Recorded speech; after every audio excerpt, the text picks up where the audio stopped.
Welcome to Boxing During Dinner. A big show today because we're going to be talking about Pacquiao Bradley. And aside from David, we have Brad Jacobs here from Top Rank Boxing. And Brad was at the fights. So David, first of all, just to go quick through what we thought. I scored the fight 7-5 for those of you scoring at home. I thought Pacquiao won, not Tim Bradley. I gave Bradley 5 rounds, being kind of generous. You know, there were a couple close rounds. I thought Pacquiao took off most of the round, came on strong at the end, and I didn't think it was enough to give him the round. But I didn't think there was any way that Tim Bradley won the fight.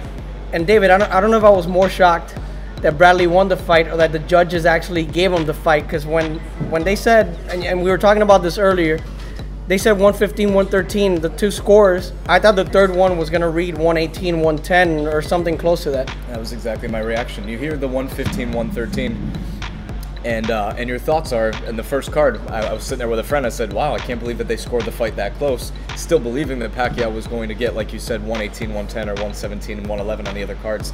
I scored it 9 rounds to 3. But yeah, I was dumbfounded by the reaction. Even more so than my shock, I would say, when I heard the Richard Abril versus Brandon Rios type of result, because in that fight, you can see how Brandon Rios is the named guy, and he might, the judges might give him something. Manny Pacquiao is not supposed to lose decisions, period. Right, he's the especially when he's the aggressor, house fighter, the one with the who's landing more punches. This is genuinely a shock. Is this the biggest upset that we've seen? No, it's not. This is not the biggest outrage that we've seen. Right, and I know a lot of people said that this was the biggest robbery of all time. I mentioned Chavez Whitaker. I thought that was a bigger robbery, and even more obviously, recently. But Pernell Whitaker is my favorite fighter of all time. But just the fact that it was Manny Pacquiao, a guy that transcends boxing, one of the 2 biggest fighters in the game today, that's what I think made it even more shocking. But to talk about all this, let's go to Brad Jacobs, who was there. And Brad, first of all, there's a lot of Jesse Ventura type conspiracy theories going on about all sorts of things, on how Bob Arum wanted to do this and this and this and this, which, it's absurd. We've seen bad decisions in the past. What was your reaction when you heard the decision, and what was Bob Arum's reaction when he heard the decision? Well, I know for myself, I was shocked and dismayed and stunned. I could make a case that the fight would be 7-5 in rounds. I really felt it was 8-4 in favor of Pacquiao, but absolutely no other way. And when I turned around to speak to all the lead boxing writers who were sitting right behind me, Dan Rayfield, Kevin Iole, all the lead guys, they had it 11-1 in favor of Pacquiao. I mean, everybody ringside, who normally go the other way to talk negatively about fighters, all had Pacquiao winning the fight. So stunned. I know Bob Arum was stunned. An entire team, everybody involved in the event, other than maybe Tim Bradley, was stunned. One of the only things that I can say about this fight is that the only knock on Pacquiao in this fight might be that he took rounds off. But I remember specifically making a comment to a friend of mine, basically around 5 through 9 perhaps, that Pacquiao looked as sharp as he's looked possibly since fighting Miguel Cotto. His defense to me was as sharp as it's been. He was counterpunching in a way that he hasn't in recent fights. He was putting his punches together really well. This is the Manny Pacquiao who I do believe has maybe lost a step, but that still leaves him miles ahead of everybody else nevertheless. But he was fighting as good of a fight as I've seen him fight recently. So that, it's just like everybody's saying, you can't repeat enough how the shock, especially because of the character involved in this situation is Pacquiao. Those fighters get the benefit of the doubt, and he didn't. And that's, I think, why most people are shocked. I'll agree. I think he looked better in this fight than he has recently, without question. I mean, I thought he really looked terrific. And how bad do you feel for a fighter like Bradley? He comes in, tries to do everything right, hurts both his feet or his ankle, his foot during the fight. He gets a decision, and it's no fault of his that it was a bad decision. He at first you could tell in his face and the way he was reacting, he didn't think he won the fight, but he gets a decision. But how bad do you feel for the guy? He wins a title, he beats one of the best fighters in the world, and yet he gets no credit for it. I feel good for the guy. He's a good guy. He really is. He's worked very, very hard for this his entire life. He called it. He said he was going to win. He went bold. He made signs about the rematch. I mean, he really felt it, and he happened to be right in this particular instance. Nobody else agreed with it, but he happened to be right. And he deserves what he gets, and now he's going to put himself in position for a tremendous, huge fight in our business. So, you know, I feel good for him. I don't feel bad for him. Let me ask a question about that, because there has been some questions raised about the fact that perhaps that the live gate and the pay-per-view numbers aren't necessarily what Top Rank might have hoped for. If that is indeed the case, and now Timothy Bradley is set up for a rematch in this fight that Pacquiao was more obligated to than he was necessarily, if the numbers don't make financial sense, is it possible that we would see Pacquiao Marquez 4 instead of Timothy Bradley getting his shot at redemption against Pacquiao? Yeah, I mean, that I can't talk to at this point. We're just a day or two away removed from the fight.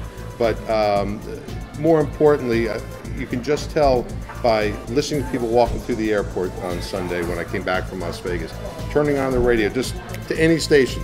People are talking about it. It's got heat. It's you know, outrage one way or the other. It's really getting a lot of play. So I think it'll be a big fight. One of the funniest things to me, I'm sorry I keep taking away your thunder here, is how many people are saying, oh, this is why boxing's a dead sport and I won't watch the next fight. I guarantee that every single person speaking those words can't wait until November 10th. They'll watch the next fight. We'll be watching. We'll buy. More people will buy. Boxing's far from a dead sport. If it were, they wouldn't be having this conversation right now. Right, and you rather have bad press than no press, and this puts boxing in the forefront, whether it's for good or bad. But Brad, what needs to happen in boxing? Because for years, you know, people call for a national commission, which, you know, it's easier said than done. And the Nevada State Athletic Commission, you know, they've had these judges for a long time. I mean, these guys aren't there till retirement. Most of them are there till they actually die, and I'm not even kidding. Jerry Roth, Dwayne Ford, guys like that have been there forever. They've had bad decisions in the past. They get rewarded with big fights. What needs to happen? Do they need to bring in fresh faces, fresh judges to judge these fights? Maybe from elsewhere. Yeah, I mean, without naming names or pointing fingers, I think in general terms, in every commission, there needs to be fresh blood, new guys coming in, you know, the ability to test these people, have them judge other fights while fights are going on, you know, behind the judges that are actually judging the fights, and to, you know, really examine their scores over a period of time. I know a lot of people, you know, do that, but it's very obvious now that there's an issue and a problem. So they have to address the issue and problem now. No, don't wait for another big fight. Don't wait for a small fight. The same injustice that's against a Manny Pacquiao or Tim Bradley takes place in a 4-round fight. It's still not right. So these injustices have to be addressed immediately. What happens to Manny Pacquiao now, except for a rematch? You know, David alluded to the fact that he may fight a Marquez instead of Bradley because of the gate, pay-per-view numbers, etc. But what was his thought after the fight? Because as much as Manny Pacquiao, you know, and I said this, I don't feel bad for him per se, because he's a multimillionaire. He's gonna make a bigger payday than Bradley in his next fight, no matter who it's against. But a competitor like Manny Pacquiao, it had to crush him.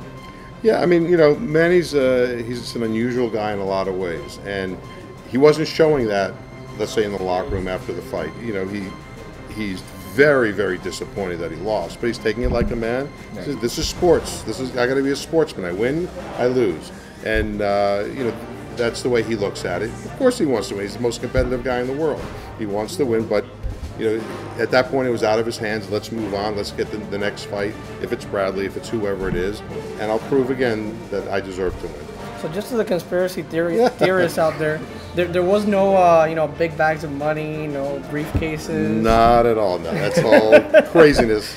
Bob Arum didn't move he didn't like leave Manny Pacquiao, and they're in trouble, and they fought before the fight, and Manny Pacquiao wasn't going to sign with Top Rank. I've heard them all. I've heard all the and so have we. Don't worry about it. We've heard them all. Yeah, we have. And you definitely but there were other fights on the card that we want to get to quickly. Guillermo Rigondeaux, I thought that was probably his best performance to date, because he was actually a little aggressive instead of sitting back. Yeah, I mean, you look at Rigondeaux, I don't see at this moment anyone in his division, above him, below him, at his division. Nonito Donaire. Nope, doesn't beat him. And that's a bold statement, considering just 2 fights ago, Donaire was considered by many to be top 5 pound for pound. I agree that if people really want to talk pound for pound and not base it on what they believe to be the credibility on people's resumes, Guillermo Rigondeaux is top 3 or 4 pound for pound in the world. And the HBO guys were arguing amongst themselves during the fight. Lampley and Emmanuel Stewart said that Rigondeaux doesn't hit hard.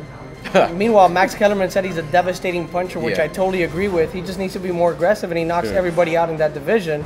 And then Brad, you know, being a Miami guy, you have to be happy for Randall Bailey. Sure, Randall Bailey's been around forever. Everybody knows how Randall Bailey fights. He's laying back there, he's waiting, and then bang, and he knocks you out. David, and Randall Bailey has to be one of the hardest punchers in the sport today, if not ever. I mean, have you seen guys in the past and now drive somebody back like with that right hand like he did to Mike Jones? It's unbelievable, not only because it happened against Mike Jones, but because it's happened several times against other fighters. The type of punch that literally looks like the guy was blown over by a huge gust of wind in one thrust. And then the uppercut that was just one of the most breathtaking punches I've seen in quite a while.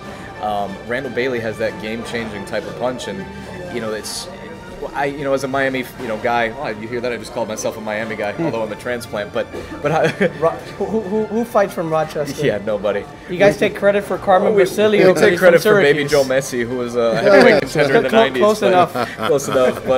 But yeah, I mean, you got to be happy for a guy like that. I mean, Randall's always Achilles' heel is that he's timid. He doesn't, throw punches and combinations, and he really waits. I mean, the guy landed 52 punches in the whole fight, and I think in the first 2 rounds of Pacquiao Bradley, there were 52 punches thrown, so it just puts into perspective. Well, Emmanuel Stewart said he threw 2 punches in the entire fight. It seemed like it. And there's an article that'll be posted on boxingduringdinner.com that I wrote about Randall Bailey, kind of like an editorial. I've been watching this guy since he started, and this guy's had disappointment after disappointment. He lost to Miguel Cotto, Dirbeli Hurtado, DeMarcus Corley, and then most recently to Juan Arango and title opportunities. This is a guy that could have just folded Brad, and you've seen it time and time again in boxing. These guys, they just say, you know what, that's it, I'm not going to try again. Of course. And he just kept on going, getting overlooked, and after fighting an elimination fight, and he fought his ass off. No, it was I wouldn't go as far as say it's a terrific performance, but it was a terrific result. Yeah.